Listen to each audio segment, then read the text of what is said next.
భూపాలపల్లి జయశంకర్ జిల్లా కేంద్రంలో పోరాట యోధురాలు బడుగు బలహీన వర్గాల ప్రజల కొరకు ఒక పేద కుటుంబంలో చాకలి కుటుంబంలో పుట్టి అణగారిన వర్గాలకు చెందినటువంటి ప్రజల కొరకు పిడికిలు బిగించి పేదలను కాపాడుకోవాలి, అవినీతిని నిర్మూలించి బడా పెత్తందారుల దోపిడీని వ్యతిరేకించి పోరాడినటువంటి గొప్ప మహనీయురాలు చాకలి ఐలమ్మ 129వ జయంతి సందర్భంగా విగ్రహ ఆవిష్కరణకు విచ్చేసినటువంటి జిల్లా కలెక్టర్ గారు, అదేవిధంగా వాళ్ళ రజక సంఘ రాష్ట్ర అధ్యక్షులు, రాష్ట్ర కార్యవర్గం, జిల్లా కార్యవర్గం, అదేవిధంగా మున్సిపల్ కౌన్సిలర్లు, చైర్మన్లు, మాజీ ఎంపీపీలు, మాజీ జడ్పీటీసీలు, అదేవిధంగా కుల సంఘ నాయకులు,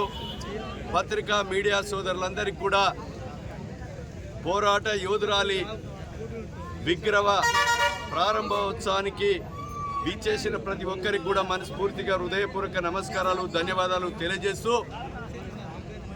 వారిని ఆదర్శంగా తీసుకొని ప్రతి ఒక్కరు కూడా పేదలకు, బడుగులకు, బలహీన వర్గాలకు అన్యాయాన్ని ఎదుర్కొంటూ పేదలకు న్యాయం జరిగే కొరకు ప్రజాప్రతినిధులు కానీ, అధికారులు కానీ, అదేవిధంగా ప్రభుత్వ పరంగా కూడా అధికారికంగా వర్ధంతిని, జయంతి ఉత్సవాలను నిర్వహిస్తూ ఈరోజు చాకలి ఐలమ్మ పేరును ఒక యూనివర్సిటీగా, స్కిల్ డెవలప్మెంట్ యూనివర్సిటీగా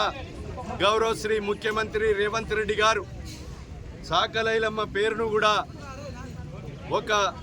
స్థాపించి ఆదర్శంగా నిలవడం జరిగిందని సందర్భంగా తెలియజేస్తున్నాం.